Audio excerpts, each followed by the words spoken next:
Hi, இன்னைக்கு எங்கள் வீட்டில் என்ன இருந்துச்சுன்னா பிரிஞ்சுனா வெஜிடபிள், அதாவது காய்கறி இல்லாமல் வெறும் டொமேட்டோ வச்சு பிரியாணி டேஸ்ட்டில் பண்ண போகிறோம். இன்னைக்கு ரம்ஜான்னால பிரியாணி இல்லாமல் வெஜ்ஜில் பிரியாணி. வாங்க எப்படி செய்யலான்னு பார்க்கலாம். நெய் ஊற்றிக்கலாம் கொஞ்சம்.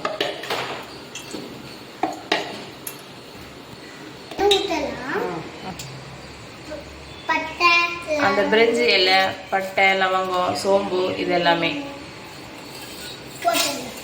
அதில் போட்டுக்கலாம். கட் பண்ணி வச்சிருக்கேன் சின்ன வெங்காயம், பச்சை மிளகாய், தக்காளி. நாங்கள் காரம் அதிகமாக சாப்பிட மாட்டோம், அதனால நான் 2 பச்சை மிளகாய் தான் போட்டிருக்கேன். அதுக்கப்புறம்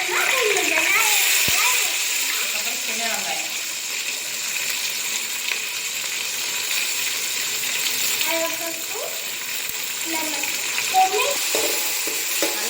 சின்ன வெங்காயம் நல்லா வதங்கிட்டு இருக்கும்.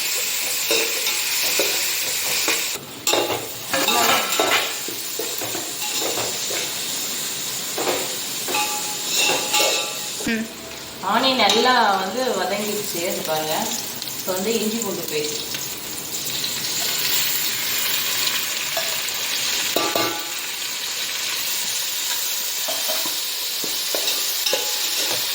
டொமேட்டோ கொஞ்சம் அதிகமாக எடுத்துருக்கேன். டொமேட்டோ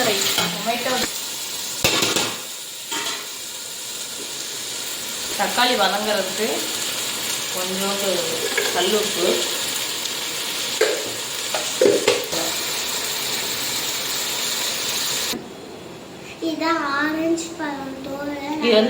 இது கமலா ஆரஞ்சு தோல். இது எதுக்கு வச்சுருக்கோன்னா, அந்த கமலா ஆரஞ்சு சாப்பிட்டுட்டு அந்த தோல் நம்ம வெயிலில் காய வச்சு பொடி பண்ணி மிக்சியில் நல்லா பொடி பண்ணி வச்சுட்டோன்னா அந்த கொழுப்பு கட்டி, அங்கங்கே கொழுப்பு கட்டி ஃபார்ம் ஆகுதுல்ல, அவங்க சுடுதண்ணியில் காலையிலையோ இல்லை ஈவினிங்கோ அந்த ஒரு டைம் சுடுதண்ணில் 1 ஸ்பூன் போட்டு கலக்கி குடிச்சிட்டு வந்தால் அந்த கொழுப்பு கட்டி கொஞ்சமாக கரையுமா. நானும் இது வேறு செஞ்சு பார்த்ததில்லை, இப்போ தான் நான் அதை ஃபாலோ பண்ணுறேன். இப்போ அதனால் இந்த ஆரஞ்சு தோலை நான் காய வைக்க போகிறேன் வெயிலில்.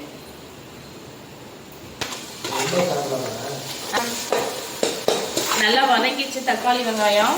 இப்போ நம்ம புதினா சேர்த்துக்கிறோம். புதினா, மல்லித்தலை,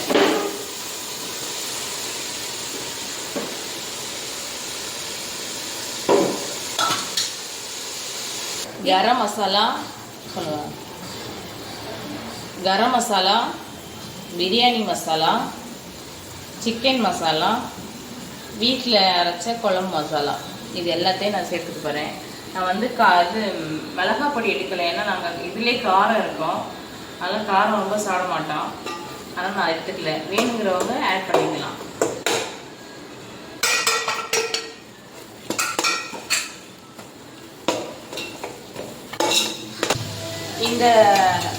இந்த கப்பில் 1 கப் அரிசி நான் இதை அளந்து அலசி ஊற வச்சுருக்கேன். 1/2 hour ஆயிடுச்சு. அந்த கப்பில் 1 கப்புனால நான் 2 கப்பு தண்ணி இதில் ஊற்ற போகிறேன்.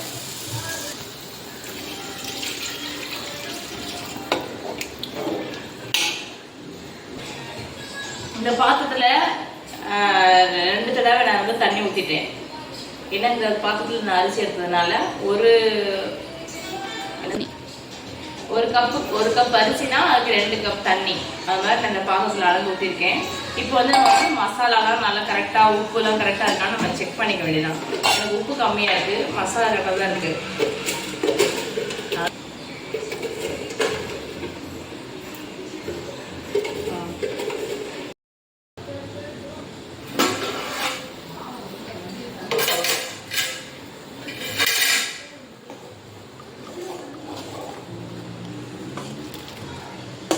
நல்லா கொதிச்சிருச்சு மசாலாலாம் போட்டு. இதுக்கப்புறம் நம்ம அரிசி நல்லா தண்ணி இல்லாமல் நான் வடிகட்டி எடுத்து வச்சுருக்கேன்.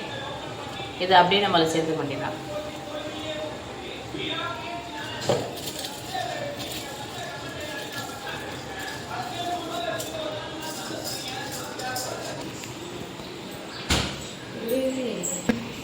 இப்போ நான் அரிசி சேர்த்துட்டேன். இப்போவும் நம்ம மசாலா உப்பெல்லாம் கரெக்டாக இருக்கான்னு செக் பண்ணிக்கணும்.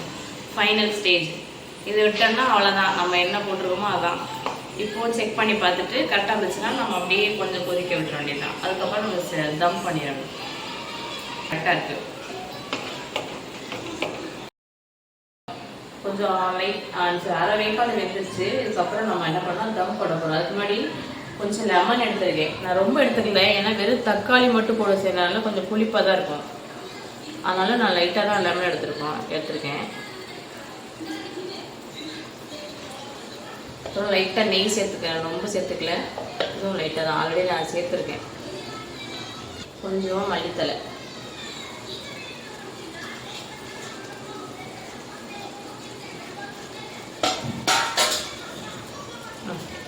தம் போட்டுருவோம்.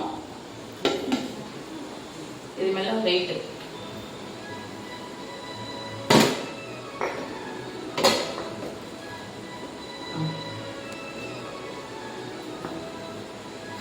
அதுக்கப்புறம் நான் காட்டுறேன் எப்படி வெந்திருக்குன்னு. இப்போ வந்து நம்ம ஓப்பன் பண்ணி பார்க்கலாம் எப்படி வெந்திருக்கு, ரிசல்ட் எப்படி இருக்கணும்.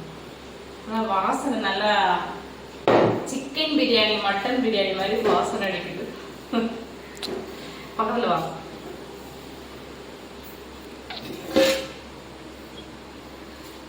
காட்டு எப்படி வந்திருக்கு, நல்லா கண்கி காட்டுங்க.